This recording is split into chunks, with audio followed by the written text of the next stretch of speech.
3 जुलाई 2024 जब से टेलीकॉम कंपनियों ने अपने रेट में बढ़ोतरी की है, तब से बहुत सारे लोगों के मन में ये डाउट होगा क्या उनको वाईफाई का कनेक्शन ले लेना चाहिए। अब ऐसे में उनके मन में बहुत सारे क्वेश्चन आते हैं कि जैसे कि वाईफाई लगवाने में कितना खर्चा आएगा, वाईफाई के लिए कम से कम कितने रुपए का रिचार्ज करवाना पड़ेगा। सबसे मेन इंपॉर्टेंट क्वेश्चन कि वाईफाई लगवाते समय कौन सी कंपनी सबसे सस्ता और सबसे बेहतर इंटरनेट प्रोवाइड करती है। और वीडियो के लास्ट में हम कंपेयर करेंगे प्राइस और सर्विस के अकॉर्डिंगली वाईफाई इंटरनेट और मोबाइल इंटरनेट को। और जब इन सारे सवालों का जवाब आपको मिल जाएगा तो आप खुद ही डिसाइड कर लेंगे कि आपको वाईफाई लगवाना चाहिए या फिर नहीं लगवाना चाहिए। तो हेलो दोस्तों, मेरा नाम है रवि और वाईटी हेल्प में एक लंबे समय के बाद आपका स्वागत है। तो चलिए वीडियो को स्टार्ट करते हैं। तो सबसे पहले दोस्तों बात करते हैं कि वाईफाई लगवाने में कितना खर्चा आता है। तो दोस्तों मैं यहाँ पे दो कंपनियों की मेनली बात करने वाला हूँ। पहला है जियो फाइबर और दूसरा है एयरटेल एक्सट्रीम, क्योंकि मेरे हिसाब से ये दो कंपनियां ही हैं जो सबसे कम पैसों में एक अच्छा इंटरनेट प्रोवाइड आपको करवाती हैं। और दूसरा रीज़न ये भी है कि इनकी जो सर्विस है आपको लगभग इंडिया में हर जगह पे, खास करके बड़े बड़े शहरों में या फिर छोटे शहरों में वहाँ पे आपको मिल जाएगी। तो सबसे पहले दोस्तों बात करते हैं जियो फाइबर के बारे में। तो दोस्तों अगर आप जियो फाइबर का प्रीपेड कनेक्शन अगर आप लेते हो तो कंपनी को आपको 1500 रुपये देने पड़ते हैं, यानी कि 15,000 रुपये आपको देने पड़ते हैं।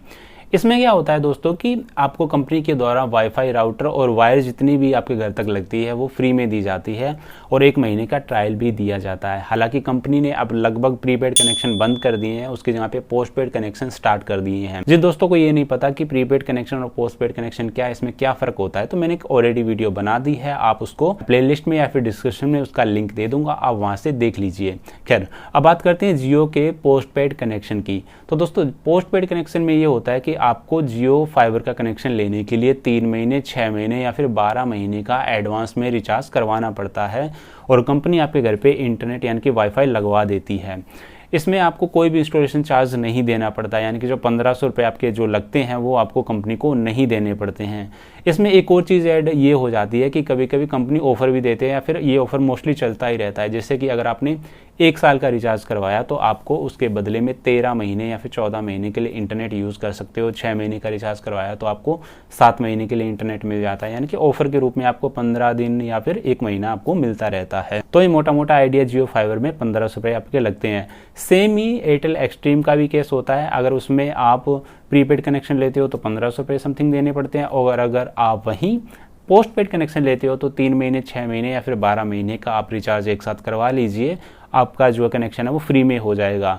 तो मोटा मोटा तौर पर अगर मैं कहूँ कि वाईफाई लगवाने में कितना खर्चा होता है, तो अगर आपके एरिया में जियो फाइबर या फिर एयरटेल एक्सट्रीम की सेवा उपलब्ध है तो आपके 1500 रुपये लगने वाले हैं। तो बात करते हैं मिनिमम रिचार्ज के बारे में, यानी कि अगर आप वाईफाई का कनेक्शन लेते हो तो मिनिमम आपको हर मंथ कितने महीने का रिचार्ज करना पड़ेगा। अब दोस्तों बात करते हैं सबसे पहले जियो फाइबर के बारे में। जियो फाइबर में जो सबसे बेसिक प्लान है जिसमें 30 Mbps की स्पीड आपको मिलती है, उसका जो प्राइस है 399 यानी कि 399। जब आप इसका रिचार्ज करते हो तो ये 18% GST लगाकर लगभग आपको 470 रुपये में पड़ता है, जिसमें आपको 30 Mbps की स्पीड मिल जाती है। वहीं अगर मैं एयरटेल एक्सट्रीम की बात करूं तो इसमें जो बेसिक सा रिचार्ज होता है 40 Mbps की स्पीड का, वो होता है 499, और जब आप इसमें रिचार्ज करते हो तो 18% GST लगा करके ये पड़ता है आपको 588 रुपये का। तो दोनों को अगर कंपेयर करें तो जियो फाइबर का जो रिचार्ज है वो थोड़ा सा कॉस्टली कम होता है, यानी कि करीब 110 रुपये का डिफरेंस दोनों में आ जाता है। बट यहाँ पे जो एयरटेल एक्सट्रीम है उसमें 40 Mbps की स्पीड मिलती है, वहीं जियो फाइबर में आपको 30 Mbps की स्पीड मिलती है। अब बहुत सारे लोगों के मन में ये डाउट हुआ कि यार 30 Mbps की स्पीड होती है वो काफ़ी होती है। तो दोस्तों मेरे पास भी 30 Mbps वाला ही प्लान है। इसमें आप 4 से 5 मोबाइल आराम से यूज़ कर सकते हो। जो लोग जो है वीडियो वगैरह बनाते हैं यूट्यूब पर या शॉर्ट वीडियो हैं, वो आराम से उनको एडिटिंग करके अपलोड कर सकते हैं। ऑनलाइन स्टडी वाले स्टूडेंट होते हैं वो आराम से अपनी कोचिंग ले सकते हैं, और एंड्रॉइड टीवी भी अच्छा खासा मैं इसमें चला लेता हूँ। तो 30 Mbps प्लान जो बेसिक्स नीड होती है वो हमारी आराम से फुलफिल कर देता है। तो मेरे हिसाब से 30 Mbps काफ़ी स्पीड होती है। तो ये दोस्तों बात हो गई हमारे बेसिक प्लान और सस्ते प्लान के बारे में। एक चीज़ आपको दोस्तों ध्यान में रखनी है, आप कोई भी कंपनी का कनेक्शन लो, जो 18% GST है वो आपको अलग से देनी होती है। यानी कि जो जियो फाइबर, एयरटेल एक्सट्रीम आपको जो बड़ा बड़ा दिखाती हैं कि 599 में आपको ये मिल जाएगा, 699 में आपको ये मिल जाएगा, तो वो एक्चुअली में रियल प्राइस नहीं होता है। वो जितने का भी प्लान होता है उसमें 18% GST लगा के आपको अपना एस्टीमेट लगाना है, क्योंकि अब जब रिचार्ज करवाने जाओगे तो फिर 18% GST वो आपको ही देनी पड़ेगी रिचार्ज के टाइम पे। अब दोस्तों बात करते हैं सबसे मेन टॉपिक की, क्या आपको वाईफाई का कनेक्शन लेना चाहिए। अब दोस्तों मान लीजिए कि आपने जियो फाइबर का कनेक्शन ले लिया। जियो फाइबर का कनेक्शन अगर आप लेते हो तो आपको हर महीने 470 रुपये इंटरनेट के देने पड़ेंगे। बट दोस्तों अब क्या होता है कि मान लीजिए हमारे घर में तो वाईफाई लगा है, परंतु हम बहुत बार घर से बाहर भी जाते हैं, फिर मोस्टली टाइम घर से बाहर भी रहते हैं कमाने वाले, तो उनको इंटरनेट भी चाहिए और कॉलिंग करने के लिए रिचार्ज भी चाहिए। तो ऐसे में हमें मान लीजिए कम से कम कॉलिंग के लिए भी रिचार्ज अगर हम करवाते हैं तो वो जियो की सिम में होता है 189 का। तो 470 रुपये वाईफाई का प्लस 189 का हमारा कॉलिंग का रिचार्ज हो गया, तो टोटल हमारे होते हैं 660 रुपये। अब हर घर में आजकल 2 से 3 मोबाइल होना नॉर्मली बात है, तो अगर हम ओनली कॉलिंग का भी उन 2 फ़ोन में रिचार्ज करवाएंगे तो वो हो गया करीब 850 रुपये का।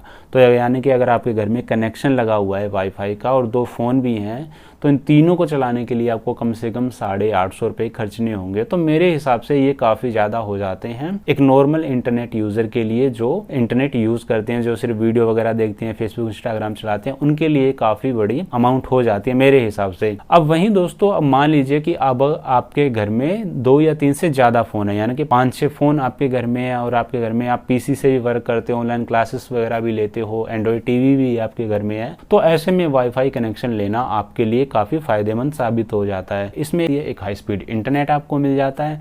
दूसरा फायदा ये होता है कि इसमें एक अनलिमिटेड इंटरनेट मिलता है, यानी कि अगर आप ऑनलाइन क्लासेस वगैरह लेते हो तो आपको बार बार में ये 2 GB 1.5 GB जो इंटरनेट डाटा मिलता है उसकी लिमिटेशन आपकी खत्म हो जाती है। वैसे मैं आपकी जानकारी के लिए बता दूं कि जितने भी अनलिमिटेड पैक होते हैं उसकी भी लिमिट होती है और वो लिमिट होती है 3300 GB पर मंथ है। अगर ऑन एवरेज बात करूं तो 110 GB डाटा आपको हर दिन मिलता है, तो ये अनलिमिटेड की कहानी होती है। तो मैंने जैसा मैं बताया कि 4 से 5 अगर आपके घर में फ़ोन है और PC भी यूज़ करते हो, ऑनलाइन क्लासेस वगैरह भी लेते हो, वीडियो एडिटिंग वगैरह का काम करते हो और एंड्रॉयड TV भी आपके घर में है, तो फिर आपको वाईफाई का कनेक्शन ले लेना चाहिए।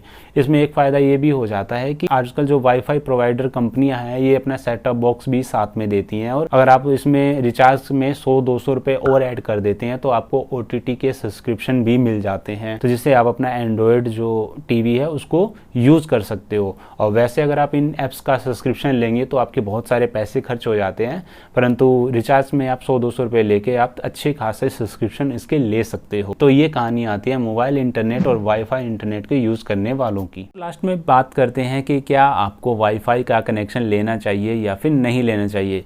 तो दोस्तों मेरे हिसाब से तो अभी आपको वाईफाई का कनेक्शन नहीं लेना चाहिए अगर आप पहले की तरह एक नॉर्मल इंटरनेट यूज़र हो, क्योंकि ये वाईफाई आपको महंगा ही पड़ने वाला है। तो आई होप दोस्तों आज की ये वीडियो आपको पसंद आई होगी, और आपके मन में कोई भी डाउट हो, किसी भी तरीके का डाउट हो, तो आप कमेंट कर सकते हैं, या फिर मैं अपने इंस्टाग्राम और फेसबुक की ID नीचे मेंशन कर देता हूँ, आप मुझे DM कर सकते हैं, मैं आपको रिप्लाई ज़रूर करूँगा। तो वीडियो अच्छी लगी तो वीडियो को लाइक करना, और चैनल पे पहली बार आए हो प्लीज़ चैनल को सब्सक्राइब करना। मिलते हैं नेक्स्ट नए वीडियो में, तब तक के लिए अपना ख्याल रखिएगा। Bye bye.